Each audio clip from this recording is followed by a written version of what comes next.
Hello and welcome to the shop. I'm Jared and this is the Questionable Garage, where we get very questionable vehicles. And we're standing next to a 1981 Chevrolet with the custom V-roof modification. It's a very rare option, normally requires parking your truck under a tree and then that tree falling on top of it. For some reason, I just do a whole lot of things with, cars crushed by trees. We've got roadblock and now we've got the service truck here.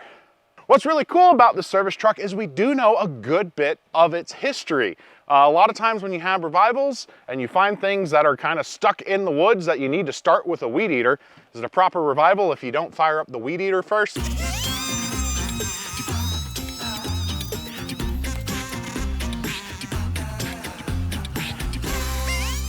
Guys, it is hot out there and we are having, to trim a little bit of greenery to be able to get up and work on that old Chevy service truck. And speaking of trimming things up and making them look presentable, today's sponsor Manscaped has a pair of products for you.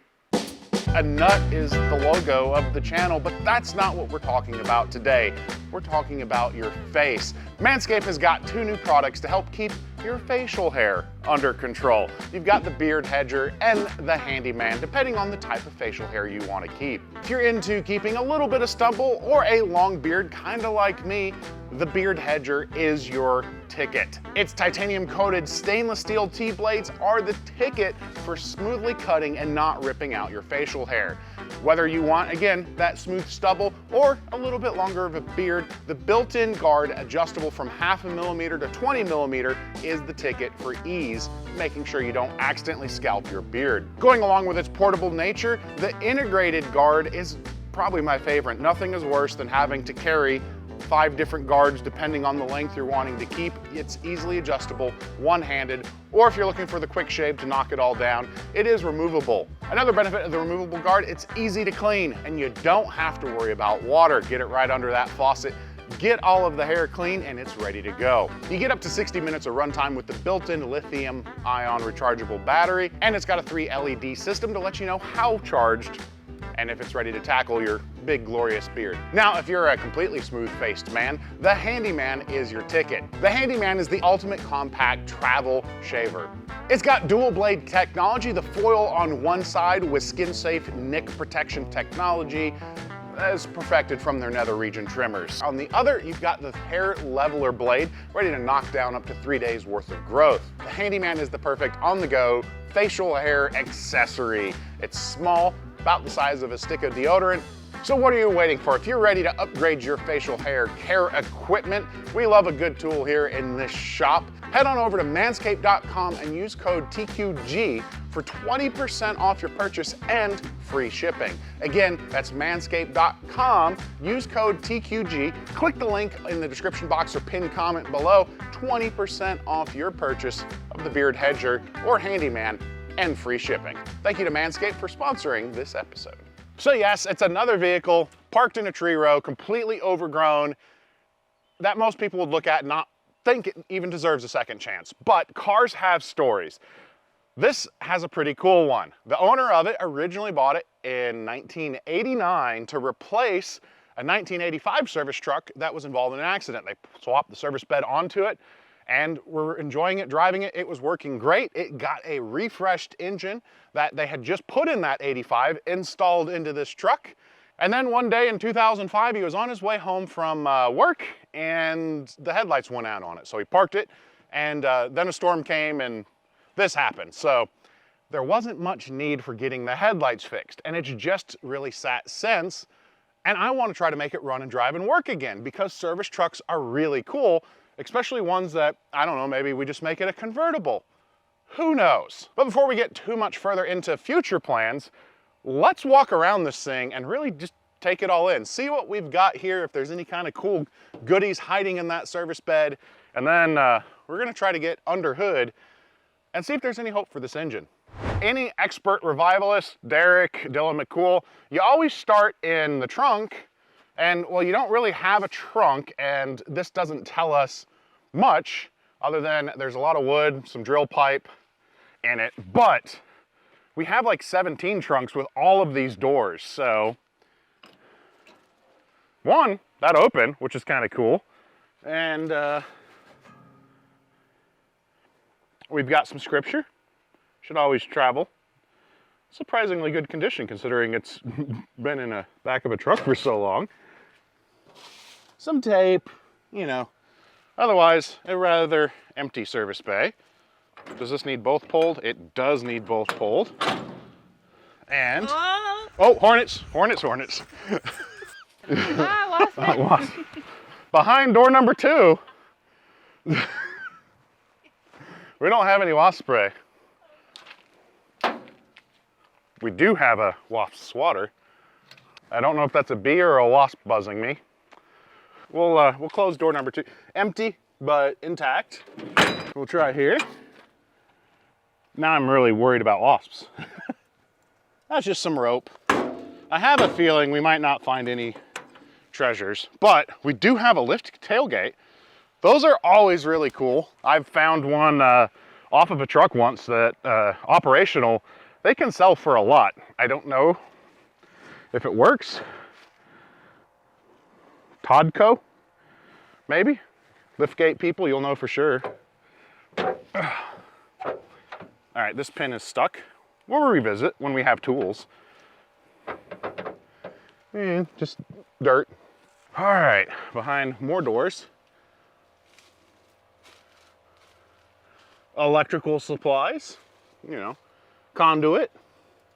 I'm really timid of these things now. Oh, we got, no one's home. Nobody's home this time, but more wasps and a door to a breaker box. And hey, we've got some wire, some oil. The big thing is we don't have any major engine parts, which usually it's a mystery why one of these cars gets parked. There's not much mystery here. There's a giant dent in the roof. It's got the cab inward option. But let's see. No way, really? Okay, we got a operational door. I need a rake. You know, weed eaters is one thing, but I've not done a rake for the revival yet. And I think this ivy, it's not growing through, it's growing just in the truck. Yep.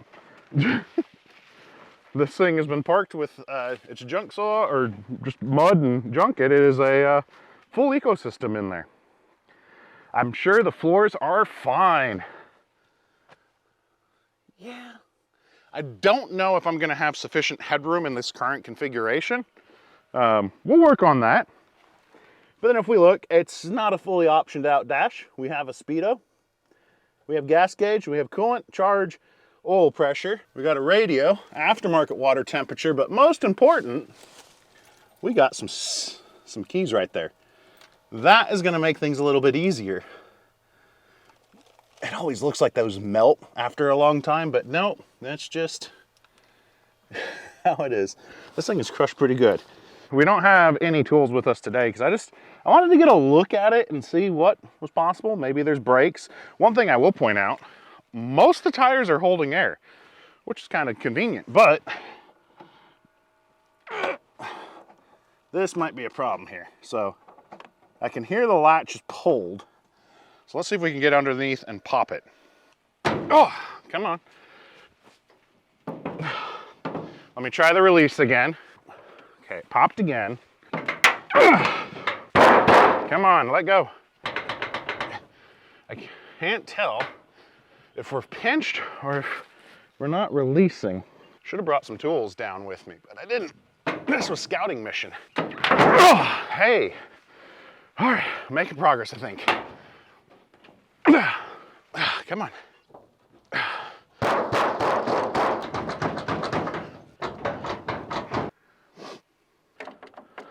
2 bolts maybe, and it might come loose. Oh. Well, I don't know why, but it finally did let go. So now, oh, wow. This is surprisingly clean in here, which is all good signs. At some point, the truck had air conditioning, has a clutch fan, so I can't just cheat and grab that. We have an air cleaner on it, so it should, as long as it turns over, be able to start up. We might have to rebuild the carb, but I'm very encouraged by what I'm seeing. It kind of reinforces it was parked because of headlight issues. Well, I know what I've got. I have got exactly what I was told I was here. We got to find out if the engine turns over. We're going to need a couple more tools. I need a rake and a leaf blower and a shovel to get this thing cleaned up enough to like sit in it, to even worry about getting it running. So I'm going to go get some tools. I'm going to get some batteries, or a battery, and we'll come back into this thing. I'm feeling moderately more optimistic. Just because a tree fell on something, don't be afraid of it. You might just have a gem in there.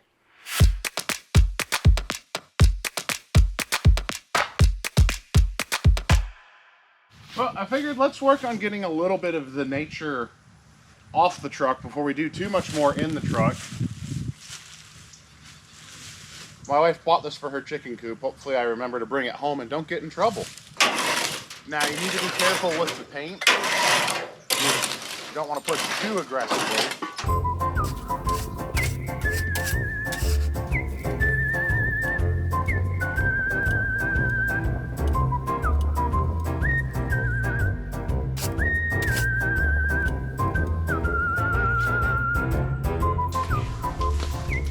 Out.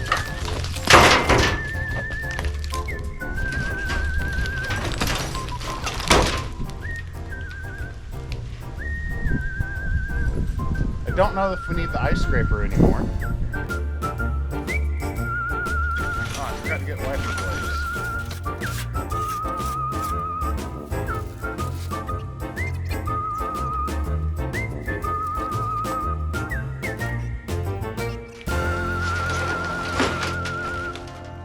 Tape in there. I wonder if they were trying to fix the windshield with it. Oh, more glass. All right, one, I got gloves on now, and two, I have what I think is a genius idea to try to get this cab clean, ish.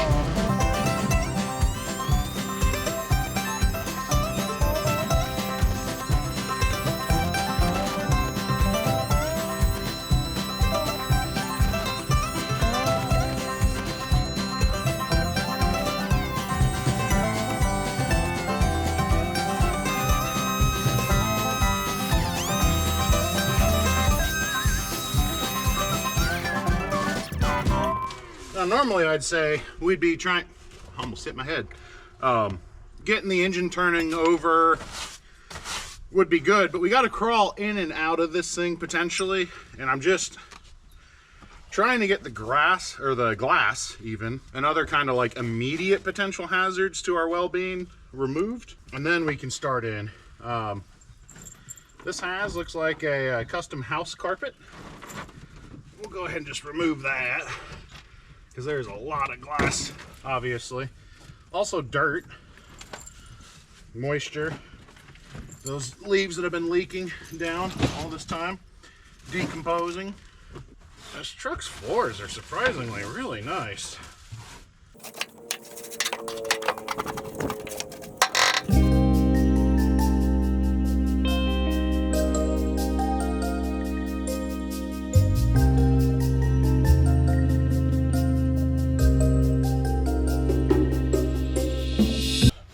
You know, now that we've cleaned it and done a bunch of things other than like making sure we might actually be able to start it, we should probably see if this engine's locked up or not. Now, I wasn't immediately worried at the start, because generally when you're finding these cars parked, you don't know the story of why it was parked. If it's a perfect, immaculate body, it may have been parked because there's something majorly wrong with the engine. But when you're dealing with something with, you know, obvious body damage, it gives you a pretty clear idea of why it was parked, you know? I don't see this driving down the road by any sane person in its current state and having a tree, you know, like blowing a head gasket while going down the road. Oh, man, come on. Look at that. I didn't even have to break a rust ring loose. No way, come on. I can hear it hissing, compressing. Maybe I should check the dyno juice and the refrigerant liquids. It has something that resembles oil. Also appreciate that the whole dipstick pulled out. Come on, back in the hole. So there's some type of lubricant in there. You don't ever want to just immediately start draining the oil. I like getting them turning a little bit as long as there's something in there. Let it warm up so it can get, wow, what the heck? A radiator cap shouldn't be this tight. I don't have the right pliers for this. There we go. Radiator's a little corroded. Rubber gasket's pretty shot. That's what was so sticky. But it's green juice in there. And then magical shift juice. Smells like older shift juice. Well, let me reset a camera angle and do a couple things. Let's see, air cleaner. Let's pull you off. All right, nothing's froze up on it. That's always encouraging. I feel like the getting it run is going to be the smaller part of this video. Trying to make it truck shaped, that's going to take up most of the time. Out with you. You may ask yourself, why a value battery? Well, it had the handle and the side posts, and I don't really have a single other thing with side posts.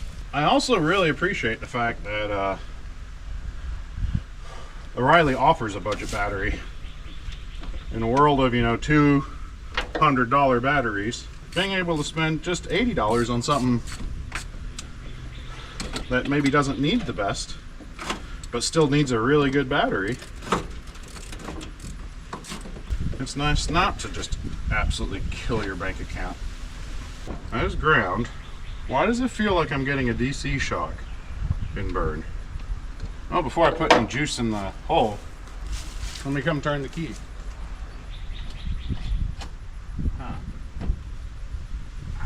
Who's surprised? There's no power going to the truck. I mean, when you look at this, that looks rock solid. It goes down to the battery, power then comes up to here. Ooh, wiring gets more and more exciting back here. Now I'm gonna have to go hunt down some wiring stuff so we can start chasing down the problem. That's the main power trunk in. So I guess I need to get a meter and make sure we have power here. No, we're getting ground. It's just there's enough corrosion that it's throwing things off here. Definitely getting 12 volts there. And there. Okay. It just needed a good slam into park.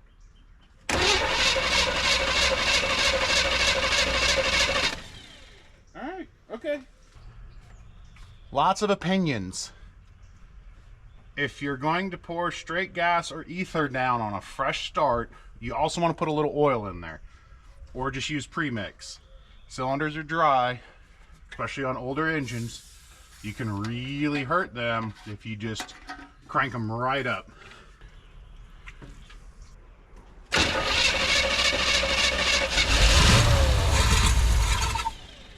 Alrighty.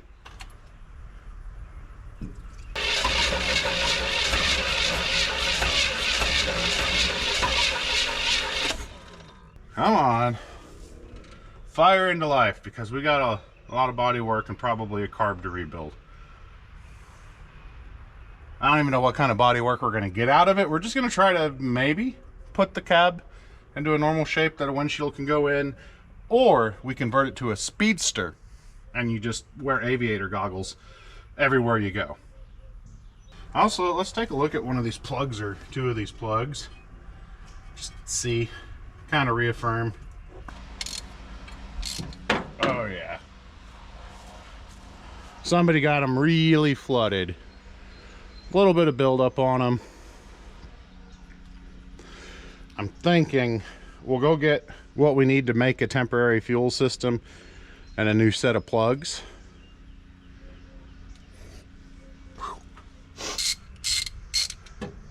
That one's got so much carbon, it's completely closed off.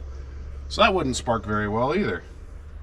Yeah, I think fresh set of plugs and a more reasonable amount of fuel pour. We are running and hopefully driving out of the tree row to the pressure washer and the quote-unquote body shop. Ooh, that one is gummed up really bad. That wasn't sparking at all. We're gonna be getting some spark plugs, maybe a carb kit, and fill up some 5 gallons of gas to bypass the fuel system of the truck and get it running. All right, let's get some plugs back in this thing. Same ones that came out of it. That amount of carbon does have me a little concerned, but it also could be, now that we're cranking it over, that junk is breaking loose and shoving in there. I want this thing to fire up and drive out of the hole and then make it a good truck again. That is definitely way too optimistic. Probably my biggest complaint with that Pittsburgh kit that I'm using from Harbor Freight is, for whatever reason, the spark plug sockets are all 1/2 inch. Most of the time, you don't have room to fit a 1/2 inch ratchet for spark plugs. It's funny how the Mustangs that sat longer fired up with way more ease than old Chevy here. Does that make Ford the better revival vehicle? Less work. Still waiting for someone to make a commitment on the Healy and the Triumph. I need to get those going. One of you guys really need a questionable project in your life. Love to just sell it all to you. Make you a heck of a deal. Make it go away off my trailer.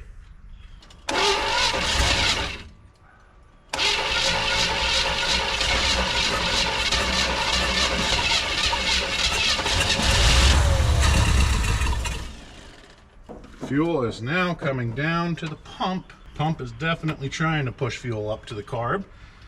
Well, that's not a good sign. A bee literally just flew in that hole, the vent. We'll find out quick if they just discovered the hole or if they've been trying to move in for a while.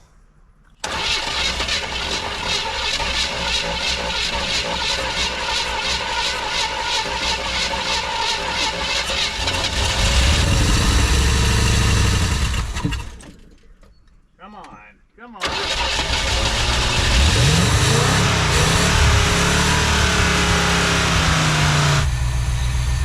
Like it was parked yesterday. I guess let me move you guys and let's see if the brakes work and it moves.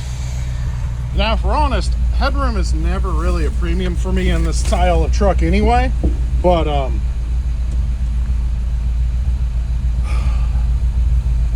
not quite sure how we're gonna do this. Also, no power steering. Let's I think this is a two-handed job. We'll rely on the GoPro a little bit.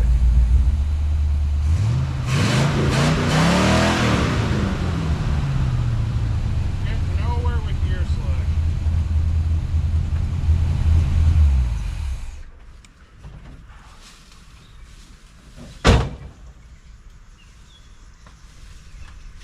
First drive, not very successful. Not much driving. Let's try again. So what happens is when you park, especially the GM transmissions, for a long time, torque converter drains down, it overfills the transmission, and it leaks a bunch.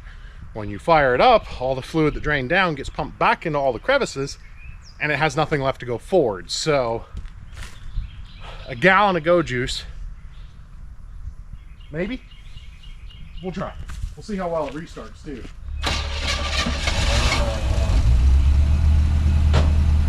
Okay, brake, reverse.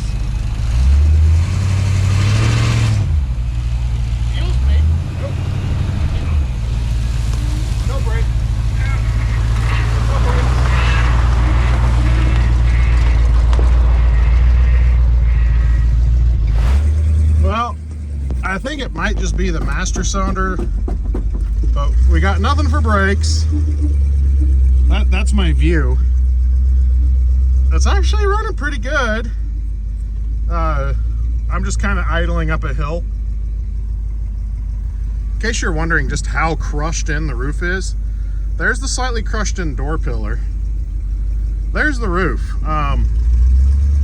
But I'm just gonna go ahead and limp this to the shop and then walk all the way back over to where it was. And I mean, a brake master cylinder and a little body work, it's ready to go. You can pretty much see the only brake we had during that entire test drive. That wheel was locked up once and then it broke free and was ready to go. It was a little sketchy, but thankfully it was all off-roading. We weren't on the street. We know. Try to be responsible when we're doing these things. Now we're gonna go back to the shop where we've already been, get that thing clean, and try to fix the roof-ish. You know, get it kind of roof-shaped again. Well, we're just gonna start pushing and see what happens. There's a little bit of structure on the front and the back, more so than the center, so that's what we're gonna push off of initially and just see what we can get. Whenever you're trying to unbend something, you have to understand how it bent, and it was pushed down and pulled in. So we want to push up a little bit, and then we're going to push out, theoretically.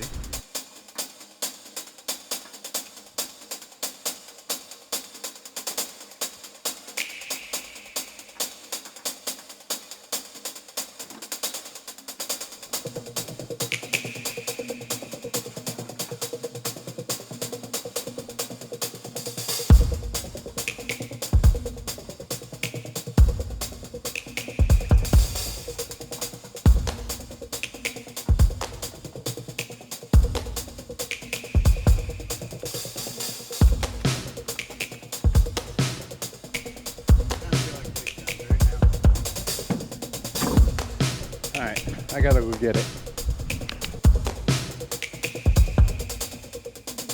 Well, I fired up plan B and these guys came flying out of the exhaust pipe. So I'm trying to temporarily just calm them down.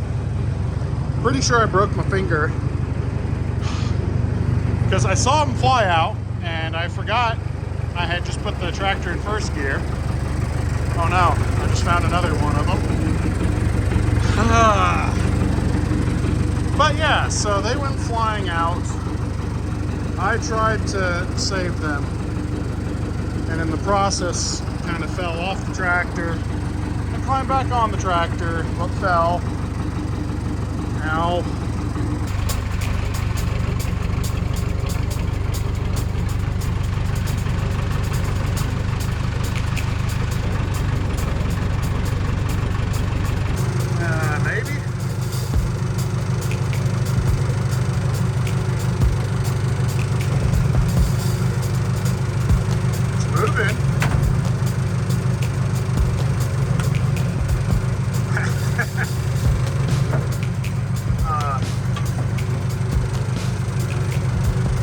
Maybe not, you know, like the best, but I feel like we're kind of closer to good. Also, another cylinder blew out. Forward a little more.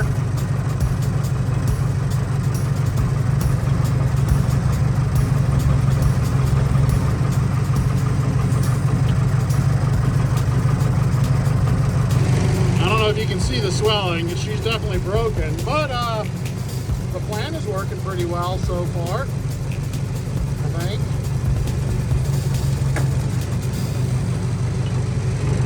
Down a low, come on, Spirit. There we go. Oh, come on.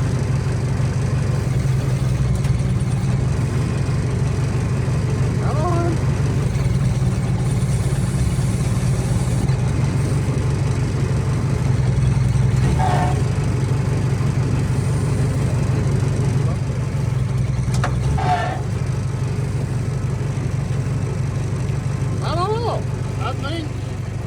I think that might be workable. Maybe.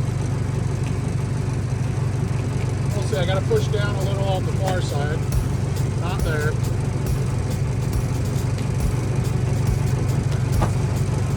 A little there. Totally meant to do that. Definitely nothing to do with sticky hydraulics. Try to get that spot a little better. If you remember this revival, pretty much every cylinder I didn't replace is now leaking. I guess that's just how they go. A lot of the commenters said that too.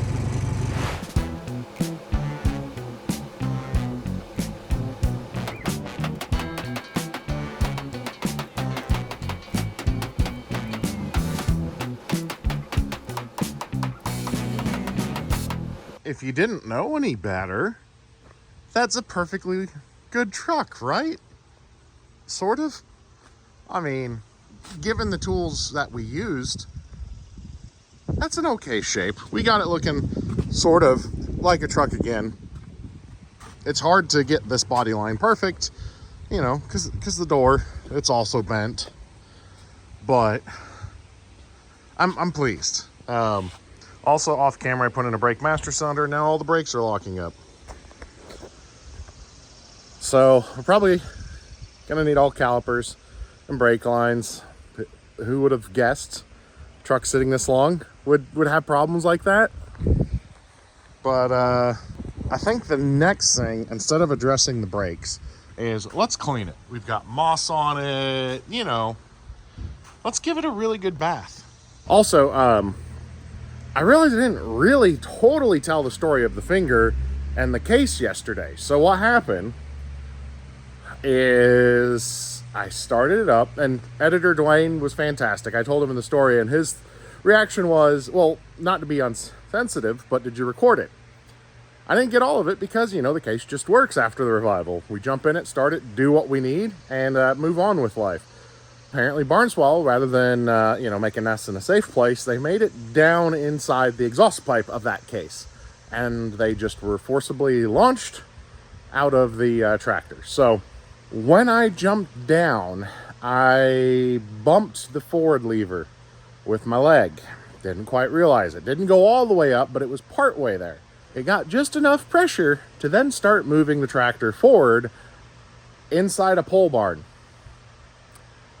So I have a one handful of baby birds, a tractor that's starting to run away, and I go to jump up on it to grab it into neutral, and in the process tripped and fell forward. And as I try to catch myself, there's no foam in the bottom of the seat, just a bunch of holes, and hand shot right in, and I kept falling forward.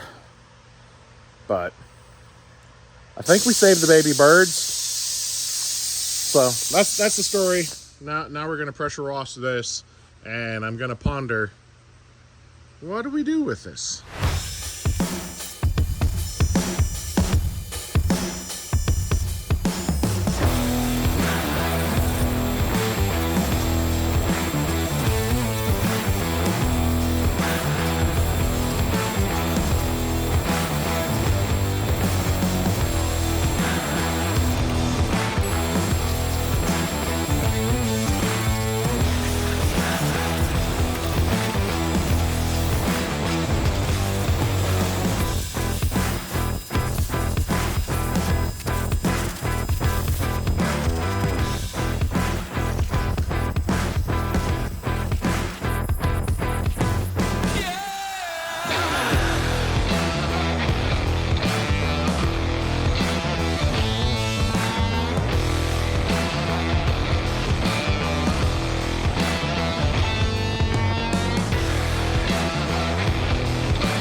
All right, Scott, pretty much hood trashed, upper section of the roof is trashed, the bottom rails, front and back, typical little bit of, oh, there you go, a little bit of cab rust, but you can see here, the buckle, so you'd have to graft. I know you can get full backs from AMD, but B-pillars in the top are pretty shot.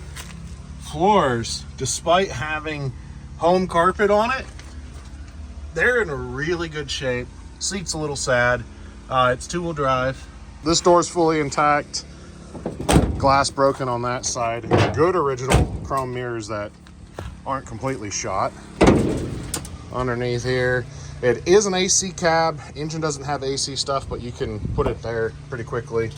All the original jack parts, like I said, just put that on, then ended up locking up that caliper. So hoses and calipers and tires before any type of road trip. Fender, trashed, it was on top of the hood, but those are reproduction parts, easy to get. Same bit on the outside of the cab corners. There you go.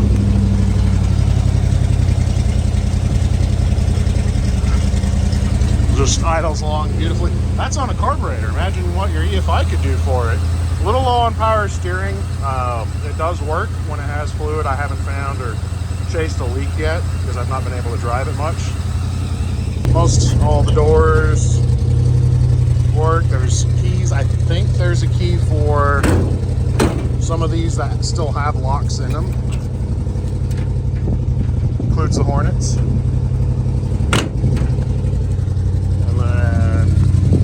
See the fluid there. Like I said, the lift cylinder leaks there, but otherwise this whole thing goes up and down beautifully. Your control is there. The bumper actually lays flat as it comes down, which is pretty cool. You could run dual tanks if you wanted for it. It is just set up for single right now. Really, just, you know, make an offer and I'll mention it to Larry. You know, I was thinking I was done with this thing and we were just going to accept that it fired up and drove a little. That's what I thought. And then I woke up and it's like, no, even if this goes to the scrap yard, it deserves one last good drive, right? So my infinite wisdom now went and spent $250 on lines and pads and calipers to make this thing go down the road. I like things having one last shot at life, you know, not just dying unceremoniously. Also, you guys aren't watching the Smart Decision Garage or the Sensible Garage or Completely Thought Out Garage. If you missed it, this is the questionable garage. I'm pretty sure this fully quantifies as questionable. We're not doing rotors. That would just be unsensible. Ugh, come on. It is fully seized up in the rubber line. Ugh. Maybe we gotta go get the big pry bars. All of that wiggling is definitely not the idler arm being totally shot.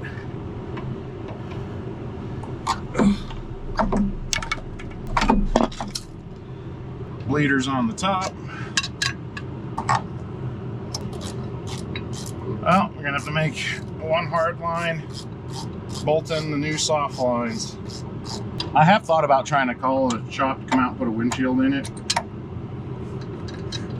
but my guess is they would show up and just say no, and I don't want to waste someone's time other than my own. Yay. Nothing else, it turns again. Alright, well, let me throw brake lines in it, and hopefully you'll understand. We did all of this literally just for this next scene.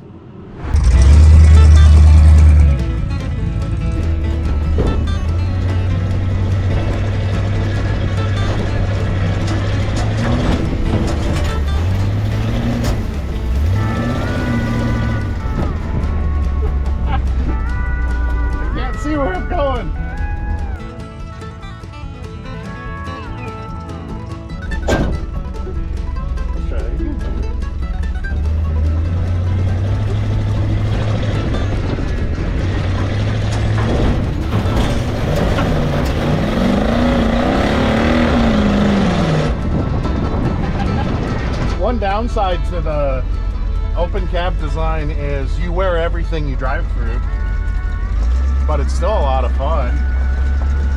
That's the benefit of just a cheap beat up truck. You can go blasting around all you want. Like, you want to do a donut?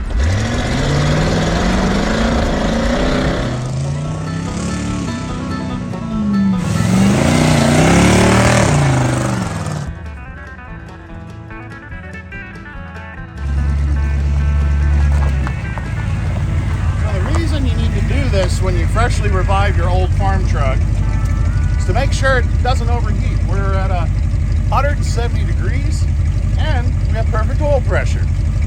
Well, there it is. We've had some fun. We drove it through some tall grass and we are done with our C20. I did confirm it is a C20, not a C10. I know you guys have already corrected me in the comments. I've never claimed to be an early 80s Chevy truck guy. I'm just an opportunity guy. I don't want things to just completely rot away, go to scrap, and never have a final chance. So what's next for this truck? I don't know. It's not for me. I have a Ferrari truck. I have putting Earl back together. I have a Honda limo. I have a Sport Satellite, plus the maintenance on most all the other cars in the fleet. So I really kind of wanted to keep this for a little bit, but I'm trying to not always be questionable, occasionally make a wise decision. There's just something really cool about an old truck, and this thing was just rotting away, and including brakes, we spent $450. And it's running, driving, runs amazing. We know it's got a good engine in it. We know the transmission's working and doing everything it's supposed to. There's something really awesome about service trucks. You look at Flying Sparks, Emily and Aaron's Garfield truck. You look at Sally Speed Shop, Jacob Davis, his service truck. There's something really cool about these old service trucks. You get them a little bit lower to the ground, and they're amazing on all the power tours and drag weeks because you get to carry stuff to help keep everyone going. Man, I had a lot of fun. I hope you guys enjoyed it. Hopefully this inspires you. If you see something that you think's too far gone, maybe it is, but you still can have some fun working on it a little bit and give it at least one more drive before it goes apart for parts. I don't know what's happening to this. I had a couple people interested. If you guys are quick, send me an email. Jared at the Questionable Garage. Maybe this is your truck. AMD does sell everything you need to fix it, or you can find a used cab. Who knows? It's just a shame because the floors are so good in that truck. It just doesn't exist. Appreciate you guys, as always, hanging out and watching these fun adventures. I'm Jared, reminding you guys to always make questionable choices. And sometimes it is worth the sweat equity to give that car just a little bit more life. We'll see ya.